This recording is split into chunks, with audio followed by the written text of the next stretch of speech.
Hello, I hope you're all doing well out there. Welcome back to my channel, Soulful Yogi. Today is Wednesday, January 22nd, and we are on day 10 of this YouTube channel where we are just getting on here, pushing play, being yourself, and just getting in front of the camera.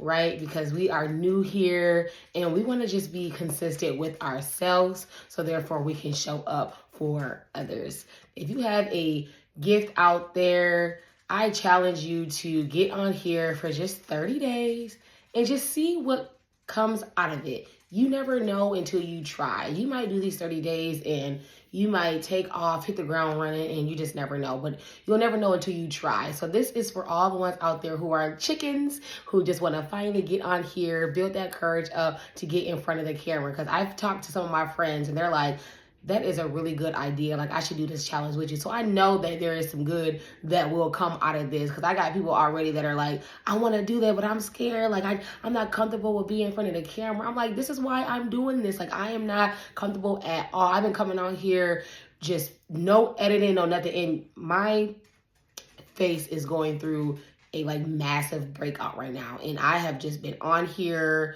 no editing, just showing y'all this is me. This is me.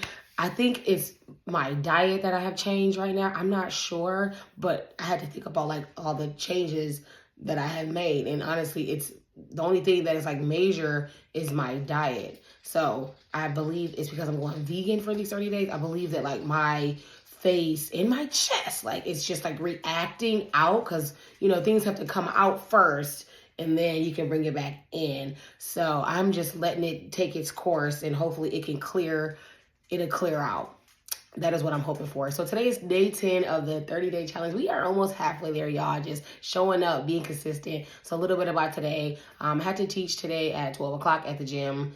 I was supposed to get my own practice in today, and this would have been the first day out of this week of me getting my own practice in, but baby, I could not get out of bed. I did leg day was on Monday, and I was just feeling it today. It took 3 days for it to sink in. So I was just like, oh my God, I don't feel like getting up. I don't have to teach till 12 o'clock. I don't want to get up at 7. I don't got to teach till 12. So I did not get up today.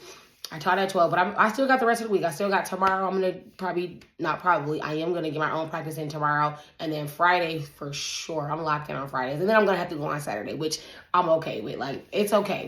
That's the thing. We don't do something, it's okay. We just make up for it moving forward.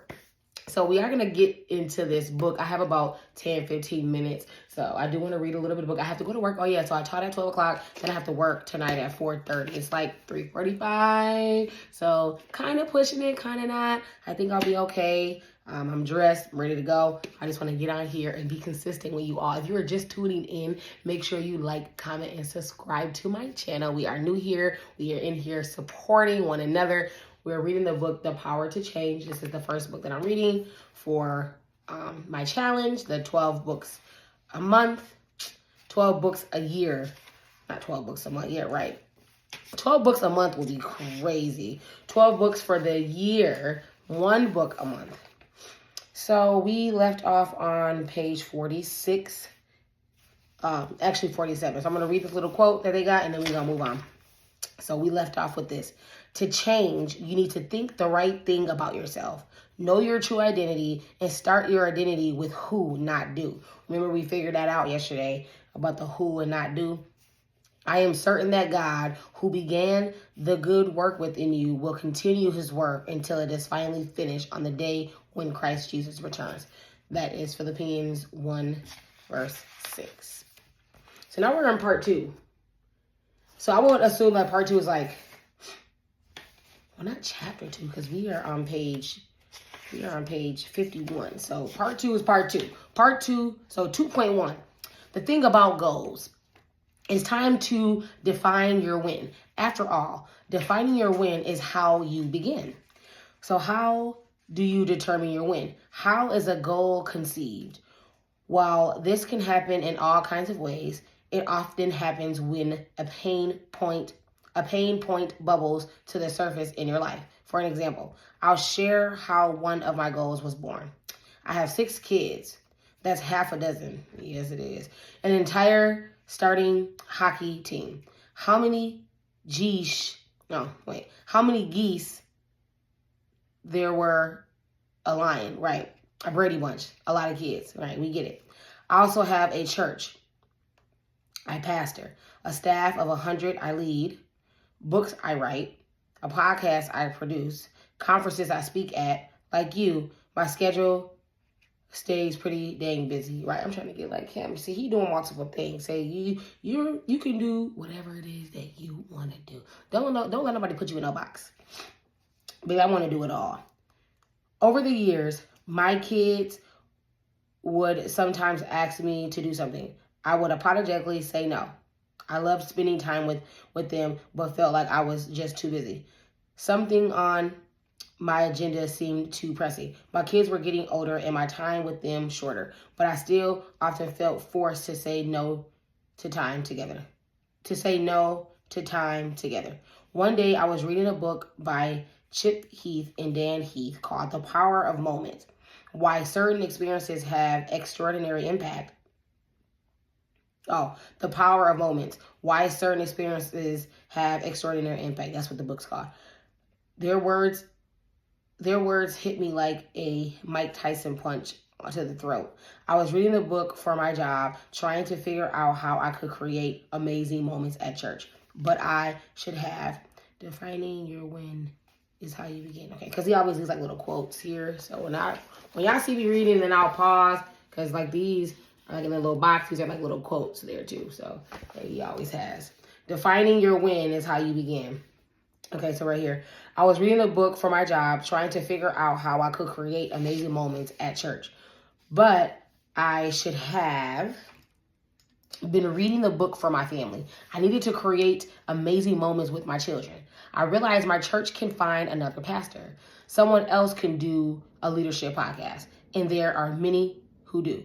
But my kids will never have another dad. I needed to get better at prioritizing them. Right.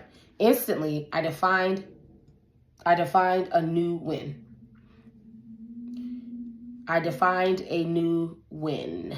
To create moments of extraordinary impact with my kids. I didn't want to miss any more opportunities with them, so I decided if they initiate, I would say yes and do what they wanted to do as long as they wanted to do it. I will initiate a meaningful conversation with them daily, not necessarily all of them every day. I mean, there are 6. I would initiate an activity they love weekly. When did I tell you to have 6 kids? I'm just kidding. I was excited. I should have been excited and apprehensive. I had no idea saying yes would lead to having my fingernails painted or to a bunch of teenage girls doing my hair. I could have predicted the number of hours I would spend learning TikTok dances or playing pickleball. We also climbed a giant cross.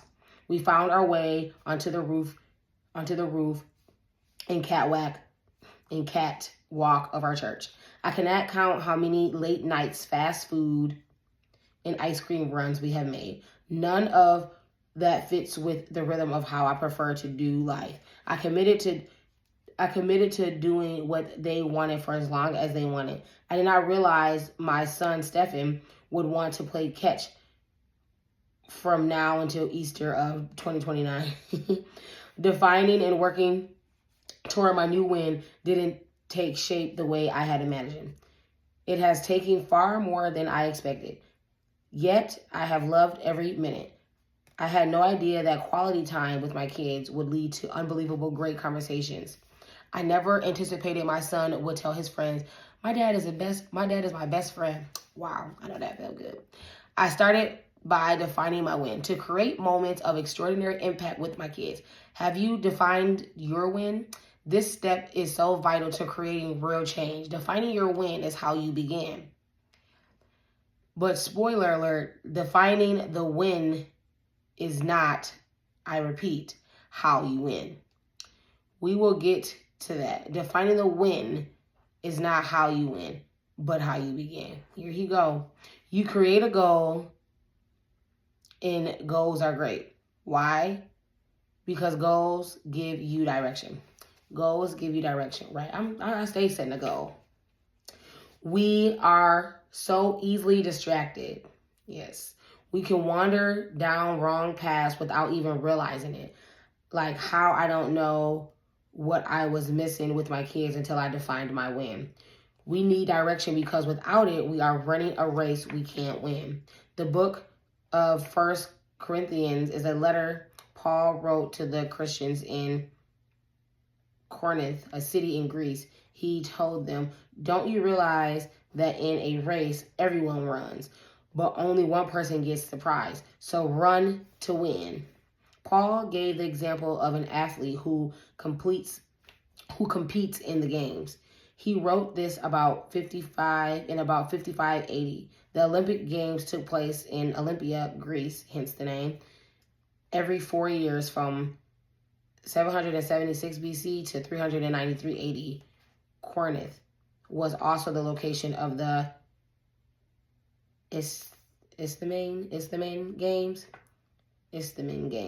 Because of this, the Corinthians would have understood Paul's athletics metaphor. He wrote how, like in competitive race, only one runner gets the prize. Only one gets the gold. He challenged them and us, run to win. Paul continued, I don't run without a goal. Paul knew the finish line of his race. Earlier in the letter, he clearly described his life's purpose, to preach the gospel. That was, we're 12 minutes in. That was the one goal that drove Paul. He also said, however, I consider my life worth nothing to me. However, I consider my life worth nothing to me. My only aim is to finish the race and complete the task the Lord Jesus has given me. The task to testify. The task of testifying to the good news of God's grace. Paul set a destination and knew exactly where he was going. He had a goal. That goal gave him direction. Paul defined his win. Not everyone does. It's easy to run without knowing the location of the finish line. After winning a gold medal in the 1984 Summer Olympics in Los Angeles, Mario Prosperi decided to compete in the 1994, the year I was born, 1994 ultra marathon in Morocco, a week-long race. Mario disappeared on the fourth day. He ran into a sandstorm, which caused him to go 181 miles off course. He had no idea where he was going. He was completely lost, but still continued to run for 9 days. Everyone is running, but some are running aimlessly.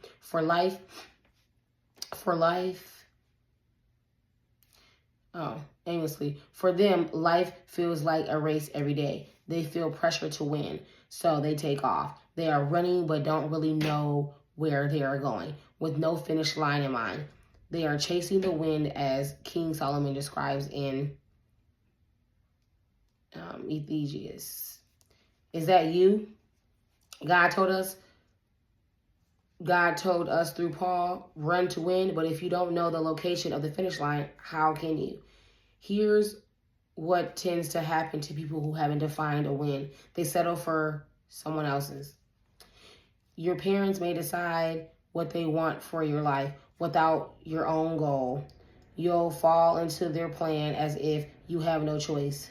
Bosses most assuredly have a way they want your life to go. They will enforce their will unless you are committed to running your own race. Most commonly, people without a defined win fall into the current of culture. They live like someone else.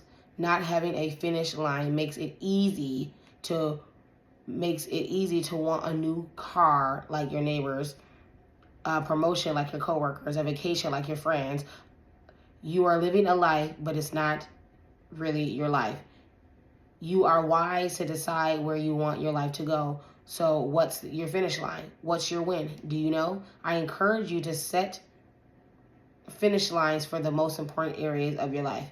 Prayerfully decide what your win is in your relationship with God, ministry, marriage, parenting, relationship with others, career, finances, physical health. You cannot do what you don't define. How can you win if you don't have a finish line? Okay? Don't let this overwhelm you. If you do, you won't change. If you haven't already, choose just one win to focus on as you go through this book. No matter how many things you would love to change or accomplish, narrow your goals down to one that you sense is critical right now. You may choose something that feels like a first domino. If this happens, I think so many good things would follow. Once you make headway on one win, you can repeat the pattern on a new win. So what's your finish line? What's your win? You cannot do what you do. You cannot do what you don't define. Okay. We are going to end it right there. So tomorrow I'm off. I just have to teach at 6 p.m. tomorrow night, but I changed my schedule. So on Thursdays, I have the entire morning off. I'm sure I'll be filling it with things that I do. I already know. So it's not gonna feel like a day off because I'm gonna be doing all the stuff, but eventually it'll be to the point where I'm dedicating my Thursdays to just like create content and whatnot. So I cannot wait. But since tomorrow's the first day, like I'm gonna get on here obviously, but I know there's stuff I gotta do. So I'm gonna come on here and I'm gonna talk about what my win is and what my finish line looks like. Okay, we do gotta go because I feel like it's past 4 o'clock, y'all. So I love y'all, and I'm going to end with this. Always remember to look good, to feel good, and you damn sure better smell good. You all have a blessed day, and I'm going to see y'all tomorrow for day 11.